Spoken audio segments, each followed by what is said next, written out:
Biryani taste ఒకలా ఉంటుంది. పులిహోర రుచి మరోలా ఉంటుంది. 2 తినొచ్చు. కానీ 2 వేరు వేరుగా తినాలి. 2 బాగున్నాయని కలిపి తింటే పరిస్థితి ఘోరంగా ఉంటుంది. ఎందుకో 'జాక్' సినిమా చూస్తుంటే ఆ తేడానే జరిగిందా అనిపిస్తుంది. 'సిద్దు జొన్నలగడ్డ' కంటూ ఒక స్టైల్ ఉంది.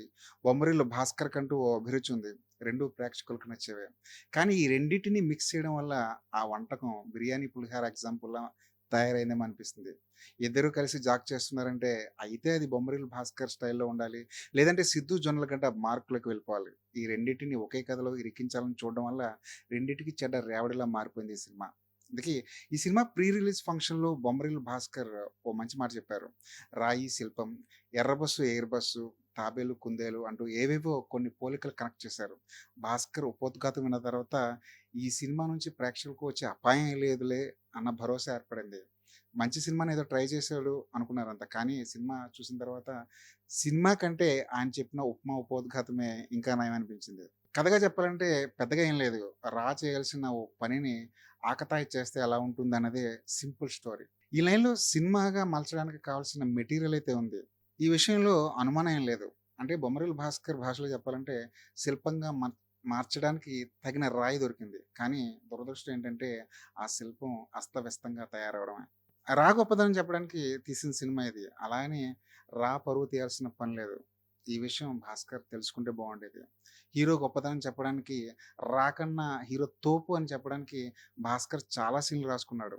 అక్కడక్కడ హీరోయిజం అయితే బాగా పండింది. కానీ పరువు ఏమైపోయిందో అర్థం కాలేదు. ఈ సినిమాలో ఓ డైలాగ్ ఉంది.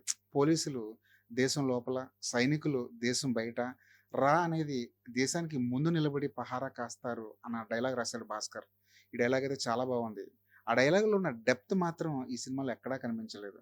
ఈ సినిమాకొచ్చిన ప్రధానమైన ప్రాబ్లమ్ ఏంటంటే ఎక్కడా సీరియస్‌నెస్ ఉండదు. సినిమాని సరదాగా తీసేయాలి అనుకోవడంలో తప్పు లేదు. కానీ సిల్లీ సీన్స్‌తో నింపేయాలి అనుకోవడమే పెద్ద ప్రాబ్లమ్. ఈ సినిమాలో సరదా సీన్‌ల కంటే సిల్లీ సీన్‌లే కావాల్సినవున్నాయి. జాక్, జాక్‌లా ఉండడు. మధ్య మధ్యలో వాళ్ళు టిల్లు బయటకొస్తుంటాడు. టిల్లులా మాట్లాడిస్తుంటాడు. టిల్లు ఇమేజ్‌ని ఈ సినిమాలోనూ కంటిన్యూ చేయాలి అని సిద్దు భావించుంటాడు. అలా అనుకున్నప్పుడు ఈ సినిమాకి 'టిల్లు 3' అని పేరు పెట్టి టిల్లునే ఏజెంట్‌గా మారితే ఎలా ఉంటుంది అనే యాంగిల్‌లో తీయాల్సింది. ఆ ప్రయత్నం కూడా పూర్తిగా జరగలేదు. హీరోయిన్ క్యారెక్టర్ గురించి ఎంత తక్కువ మాట్లాడుకుంటే అంత మంచిది. బేబీ ఇమేజ్‌ని ఎలా క్యాష్ చేసుకోవాలో అర్థం గాక ఎలాంటి సినిమాలు పడితే అలాంటి సినిమాలు చేసేస్తుంది వైష్ణవి. 'బొమ్మరిల్లు భాస్కర్' సినిమాల్లో హీరోయిన్ పాత్రకంటూ ఓ మైలేజీ ఉంటుంది. ఇదైతే డ్యామేజీ లాంటి పాత్రనే.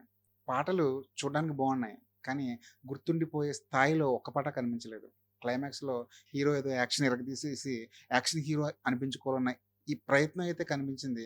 కానీ ఆ యాక్షన్ సీను ఆహ్, ఫైట్ డిజైన్ చేసిన విధానం మాస్‌కి కూడా పెద్దగా నచ్చదు. టెక్నికల్ డిపార్ట్‌మెంట్ విషయానికొద్దాం. ఈ మాత్రం కథకు, క్యారెక్టరైజేషన్‌లకి ఏం కష్టపడతాంలే అన్నట్టు మిగిలిన డిపార్ట్‌మెంట్లు పెద్దగా శ్రద్ధ చూపించలేదు. 'జాక్' సినిమాకి ఒక ట్యాగ్‌లైన్ ఉంది. 'జాక్' అంటే హీరో కొంచెం క్రాక్ అని.